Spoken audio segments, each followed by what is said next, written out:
has offered to talk several times with the establishment, with the military leadership, but not the political leadership. That is one.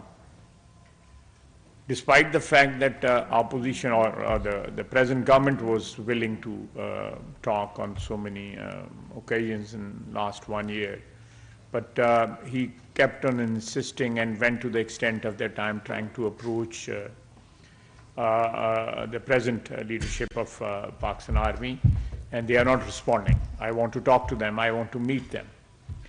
And before that, he spoke to or approached through the President, General Bajwa, met him twice, tried to negotiate with him, even offered him extension for life. It is on record.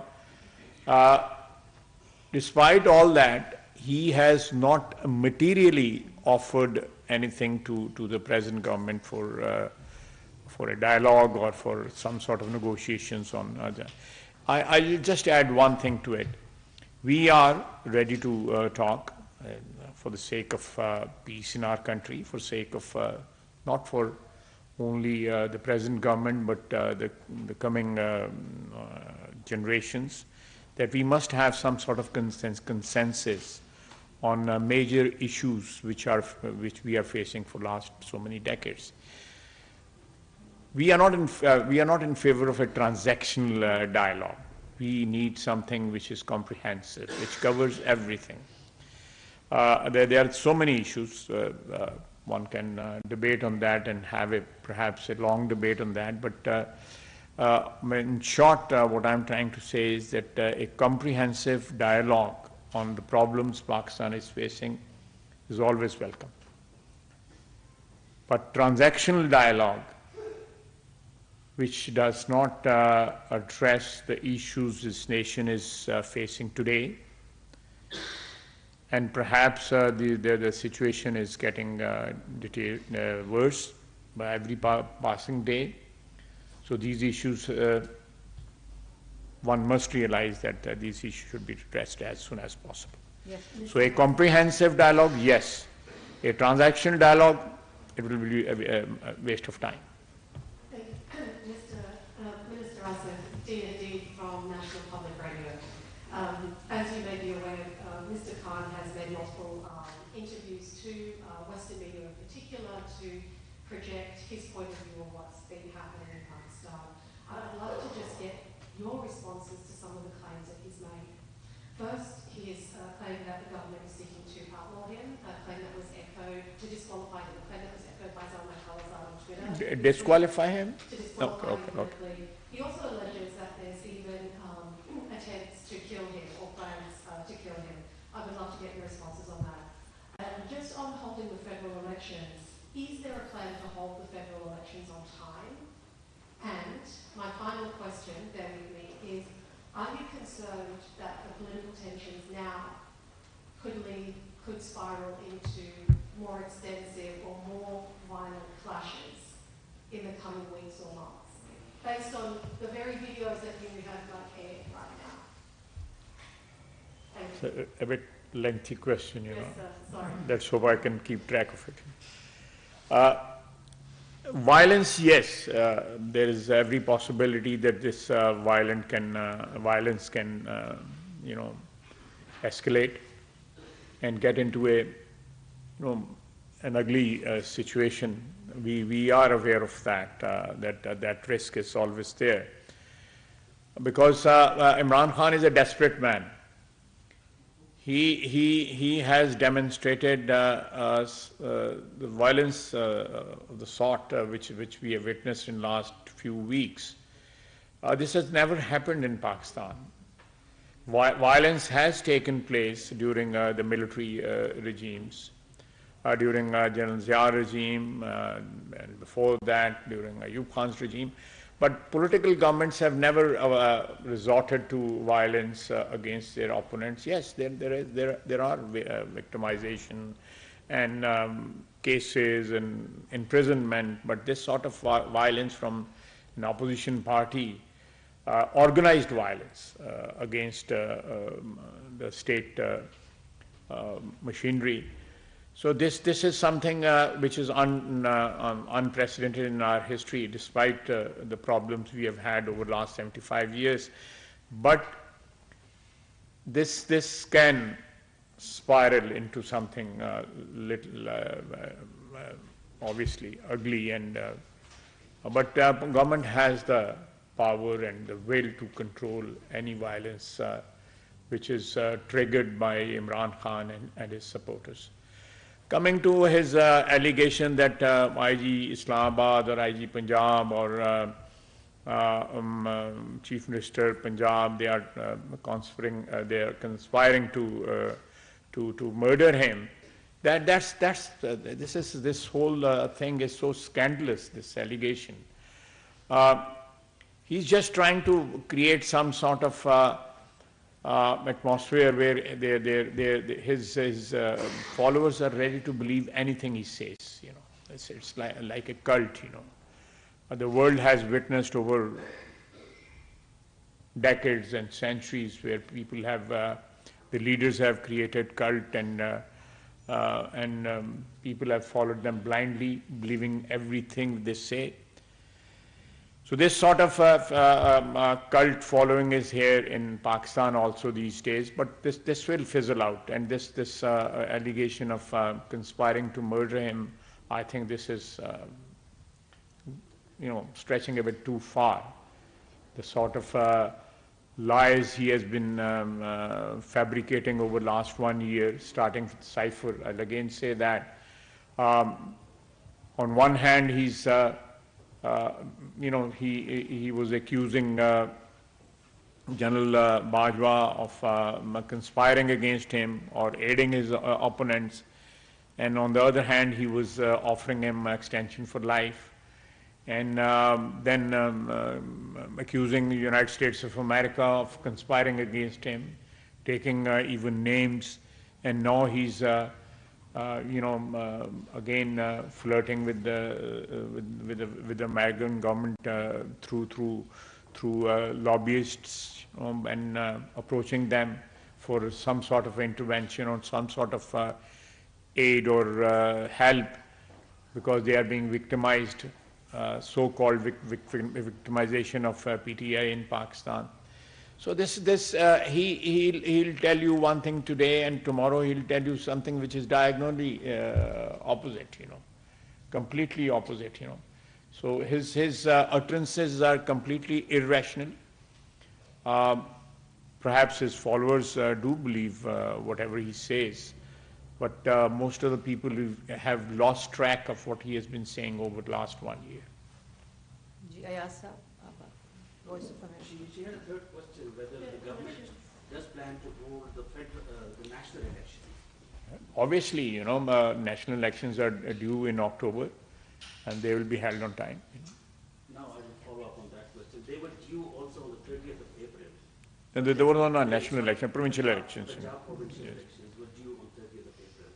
Then the decision has been taken by the Election Commission. They are, according to the Constitution, that is the body which is supposed to hold the elections and empowered to hold elections. So that very order has been called into serious question. The IMF has rejected the claim that it has anything to do with holding of any constitutional practice in Pakistan, like holding of the Punjab elections, number one. IMF? Yeah. No, I'm not aware of it.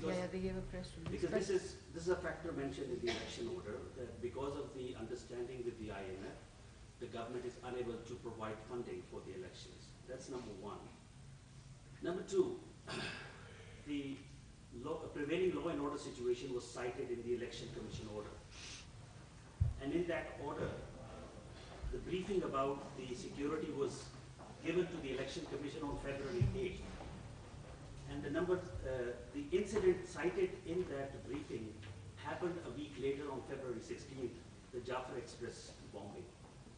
So there are serious anomalies in this election order, and you are still defending it. No, but let me, since February, in last 1 month or couple of months, the security situation has definitely deteriorated, We lost a senior army officer day before yesterday to terrorism. The terror incidents have increased. They have escalated over the last 2-3 months. So that's not something, the evidence is there. That's not something which is something of our imagination or something which we have concocted or invented, you know. So security situation is there. I'm not aware of that, but definitely I'm aware of the fact that Ministry of Finance said that under the present circumstances, we are going through some very tough time, financially speaking. So we will not be able to provide funds for elections, which are, if you hold these elections now on 30th of April, and then again in October. So you are providing funds for the elections twice in a year. Secondly, the commitment which our army has at the moment because of the internal and external threats, they said that deployment for almost 1 month. It takes about a month to deploy forces for elections on polling stations, and especially the static duty.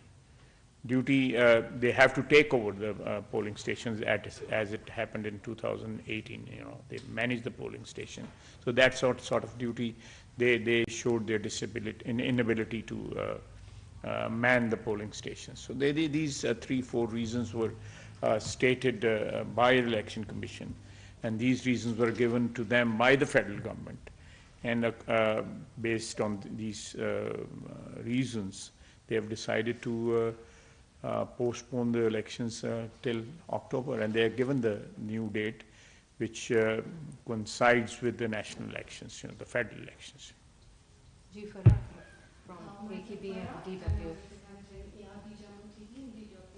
My question is regarding the letter Shri Mizani has written to the Human Rights Commission. The concern is like in the initial they were like bringing up the sulfur issue and all that, and they were against the intervention. But now they are themselves seeking support from the international organizations to intervene and resolve this issue. Where do you see this is taking our country to? Like, this is the right approach? Like, at first you were against their intervention, and now you are approaching them themselves? You can add on to that.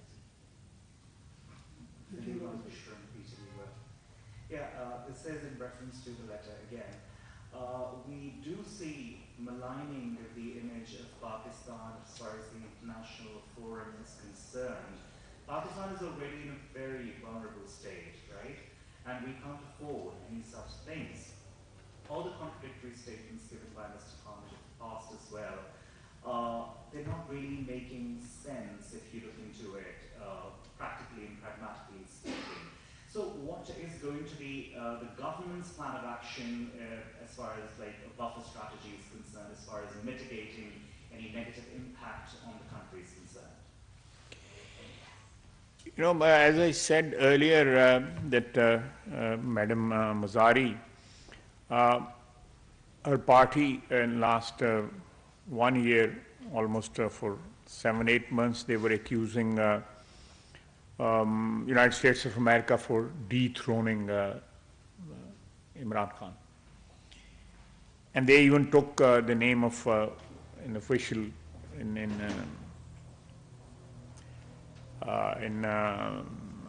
the State Department.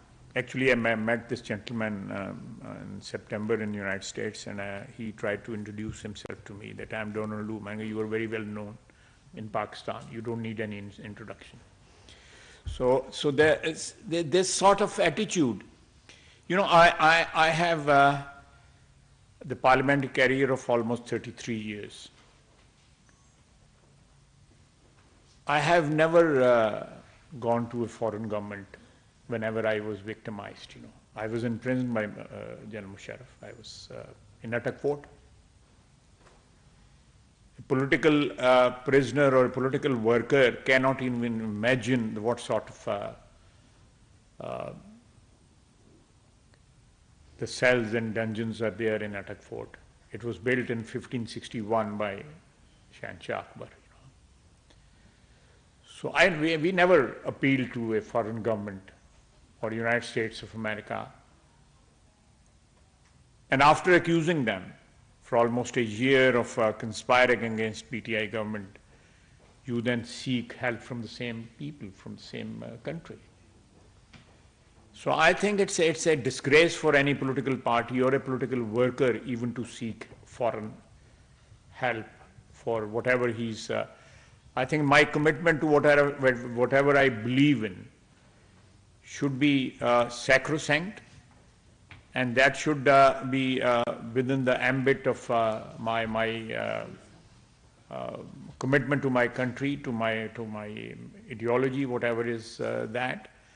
And seeking help from abroad is, I think, it's treacherous, and it amounts to me. It amounts to betraying my country.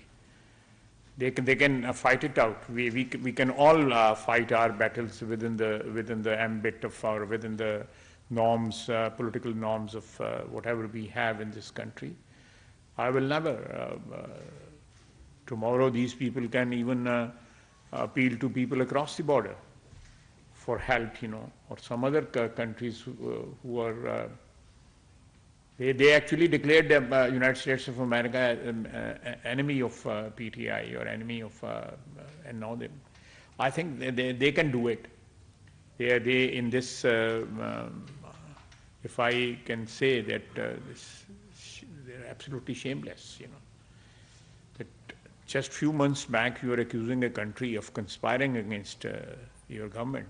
And now you are seeking help from the same country, hiring lobbyists over there.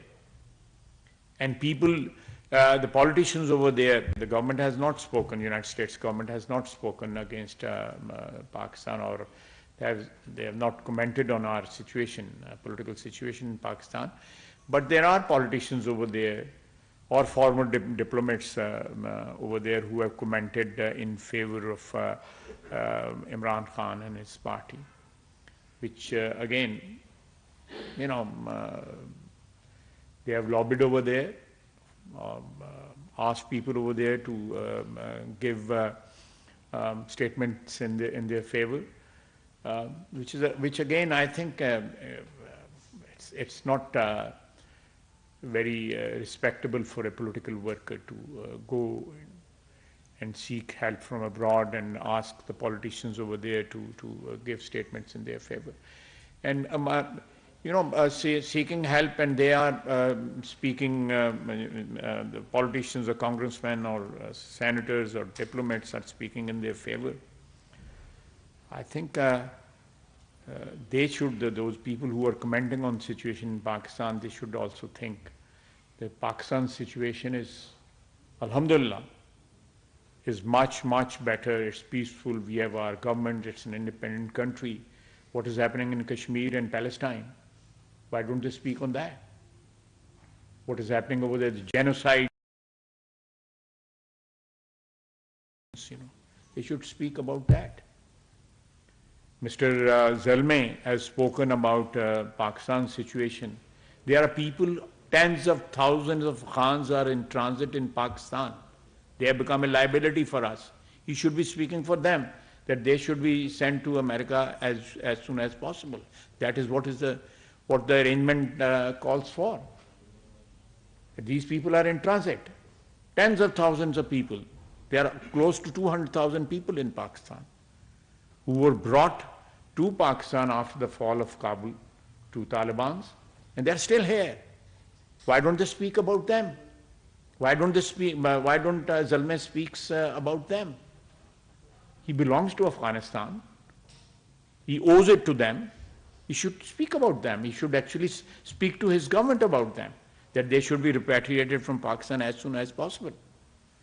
Pakistan is already, burdened with 5 million Afghan refugees, they have actually swamped our economy over last 40 years. So We want to live in peace. We want to live in peace with Afghanistan, with our neighbors. But these liabilities, it's time that these liabilities which are on our shoulders, these liabilities should be liquidated. Harun, from Independent Urdu, coming back to the election, holding of elections question, I mean, are you, by defending the Election Commission's decision, not creating a very bad precedence constitutionally of delaying elections and not holding them within 90 days? And the second question is about this new task force that has been created. Do you have any details you can share about to stop criticism of establishment, the military, and other news today on social media? No task force has been created to whatever you were saying, I'm not aware of any task force. A committee has been formed, I'm aware of that, I think there are 4 or 5 members of those, whatever arrangement has been made. But no task force, I think task force, the word task force, translates into something else, So the other question, we whatever was required by CEC from us, Chief Election, by the Election Commission, the relevant quarters showed their inability to provide the army for manning the polling stations and providing the funds. On basis of those 2 and other reasons also, the decision was made by Election Commission. It's a constitutional body. They are independent to make their decision. And I think the elections have been postponed and the new date has also been announced. So I just heard that PTI is going to challenge this decision of Election Commission to postpone the elections. So it now falls in the ambit of judiciary to decide this question. So we'll rest our case, and obviously the opposition also will defend that. We'll defend the Election Commission, will defend their, and obviously the federal government. Sir, I'll come back. From media. PDM has always demanded that the establishment should be within its domain. And there are critics who believe that in Pakistan, from Zaki to Nawaz Sharif and Nawaz Sharif to Imran Khan, all politicians have been planted in the nursery of GHQ and then they had fallen out. And now PTI is also demanding that intelligence agencies establishment should be in their constitutional limits. Don't you think that this is an opportunity for political forces to sit and at least decide that, these, whether it is establishment or GHQ, they should be kept in their constitutional limits?